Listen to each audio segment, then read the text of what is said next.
এই ক্লাসটিতে যে GK question আনসারগুলি নিয়ে আজকে আমরা আলোচনা করব সেগুলি তোমাদের গ্রাম পঞ্চায়েত এক্সামের জন্য ভেরি ইম্পর্টেন্ট। তো চলো তাহলে কোশ্চেন আনসারগুলো দেখে নেওয়া যাক। তো এখানে ফার্স্ট কোশ্চেনটি দেখো আছে, গৌতম বুদ্ধ কোথায় সিদ্ধি লাভ করেন? এখানে রাইট আনসার হয়ে যাবে অপশান সি, বোধগয়া, এবং তার জন্মস্থান হচ্ছে লুম্বিনীতে। আর তিনি যে ধর্ম প্রচার করেছিলেন, যেটিকে ধর্মচক্র প্রবর্তন বলা হয়, তার স্থানটা হচ্ছে সারনাথ। এবং তিনি যে মৃত্যুবরণ করেছিলেন, যেটাকে মহাপরিনির্বাণ বলা হয়, সেটা হচ্ছে কুশীনগরে। নেক্সট কোশ্চেন নাম্বার 2, কৃষি গবেষণাগার ভারতীয় পরিষদ কোথায় অবস্থিত? Option A Dehradun, B Naya Dilli, C Hyderabad, D Itanagar.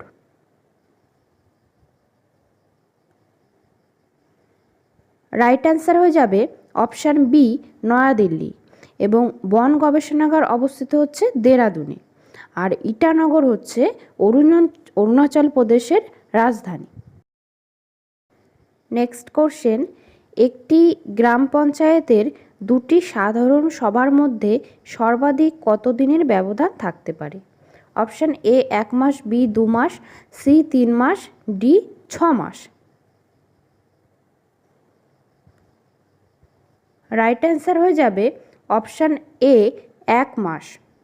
দেখো, এর আগেও আমি বেশ কিছু কোশ্চেন আনসার এই গ্রাম পঞ্চায়েতের জন্য করিয়েছি। তোমরা সেই ক্লাসগুলি যারা মিস করে গেছো, তারা এই ক্লাসটি শেষ হলে প্লেলিস্ট থেকে সেই ক্লাসগুলি অবশ্যই দেখে নিও।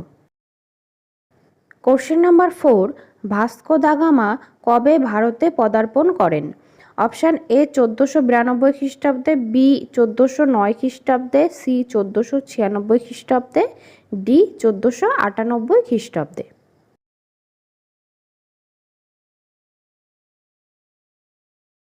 রাইট অ্যান্সার অপশান ডি 1498 খ্রিস্টাব্দে। আর এই যে ভাস্কো দা গামা ভারতে পদার্পণ করেছিলেন যে বন্দরে, সেটি হচ্ছে কেরালার কালিকট বন্দর, যেটির বর্তমান নাম কোঝিকড়। এবং কলম্বাস আমেরিকা আবিষ্কার করেছিলেন 1492 খ্রিস্টাব্দে। নেক্সট কোশ্চেন, ভারতের সুপ্রিম কোর্টের বিচারপতিদের অবসরের বয়স কত বছর? অপশান এ 60 বছর, বি 62 বছর, সি 65 বছর, ডি 70 বছর।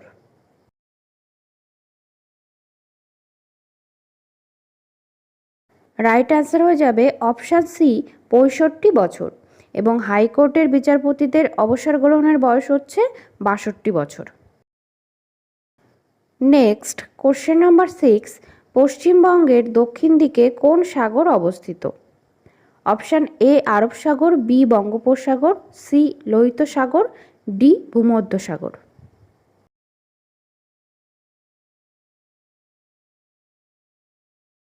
রাইট অ্যান্সার অপশান বি বঙ্গোপসাগর। এবং ভারতের পশ্চিম দিকে যদি বলা হয় কোন সাগর অবস্থিত, তখন আমাদের অ্যান্সার হবে আরব সাগর। আর লোহিত সাগর হচ্ছে আফ্রিকা এবং এশিয়া মহাদেশের মধ্যবর্তী স্থানে অবস্থিত, এবং ভূমধ্যসাগর হচ্ছে আফ্রিকা এবং ইউরোপ মহাদেশের মধ্যবর্তী স্থানে অবস্থিত। নেক্সট কোশ্চেন নাম্বার 7, বিশেষ অর্থনৈতিক অঞ্চল আইনটি ভারতীয় পার্লামেন্ট 2005 সালে অনুমোদন করে এবং এই আইনটি বলবৎ হয়। অপশান এ 2006 সালে, বি 2009 সালে, সি 2014 সালে, ডি 2016 সালে। এই ক্লাসটিতে আমি তোমাদের যে কোশ্চেন আনসারগুলি করাচ্ছি, সেগুলি কিন্তু তোমাদের প্রত্যেকটি পরীক্ষার জন্য ভেরি ইম্পর্টেন্ট। শুধু গ্রাম পঞ্চায়েত বলবো না, তোমাদের যে সমস্ত অন্যান্য এক্সাম আছে যেখানে তোমাদের জিকে আসে, তো সেখানের জন্য কিন্তু ইম্পর্টেন্ট। তাই তোমরা অবশ্যই এই ক্লাসটিকে শেয়ার করে দিও সবার মধ্যে, আর ভালো লাগলে অবশ্যই ক্লাসটিকে লাইক করো। তো এখানে দেখো, এই যে বিশেষ অর্থনৈতিক অঞ্চল আইন, মানে স্পেশাল ইকোনমিক জোনস অ্যাক্ট, এই যে আইনটি, এটি দেশ জুড়ে কার্যকর বা বলবৎ হয়েছিল 2006 সালে, আর তারিখটা ছিল 12ই ফেব্রুয়ারি। কোশ্চেন নাম্বার 8, আয়তনের হিসাবে পৃথিবীতে ভারতের স্থান। অপশান এ প্রথম, বি দ্বিতীয়, সি সপ্তম, ডি অষ্টম। রাইট অ্যান্সার হয়ে যাবে অপশান সি, সপ্তম।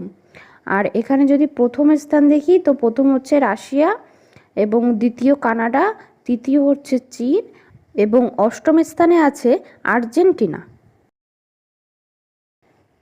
নেক্সট কোশ্চেন, গদর পার্টির প্রতিষ্ঠাতা কে? Option A Balgangadhar Tilak, B Dadabhai Naoroji, C Bipinchandra Pal, D Lala Har Dayal.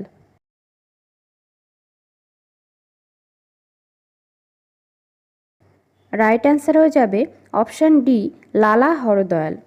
তিনি 1913 সালের 15 জুলাই আমেরিকার সান ফ্রান্সিসকোতে এই পার্টিটা প্রতিষ্ঠা করেছিলেন। আর এটি তখন সেখানে যে সমস্ত প্রবাসী ভারতীয় ছিল তাদেরকে নিয়ে তিনি এটি প্রতিষ্ঠা করেছিলেন। কোশ্চেন নাম্বার 10, পঞ্চায়েত ব্যবস্থার ত্রিস্তর কাঠামোর কথা কোন কমিটি প্রথম সুপারিশ করেছিল?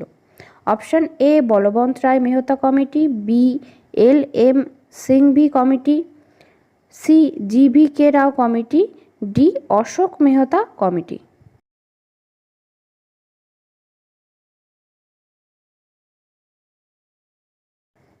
Right answer option A Balwant Rai Mehta committee. আর এখানে এই যে ত্রিস্তর কাঠামো বলেছে, এটা নিয়ে আমি আগের ফার্স্টের ক্লাসটিতে তোমাদের সঙ্গে ডিটেলসে বলেছিলাম।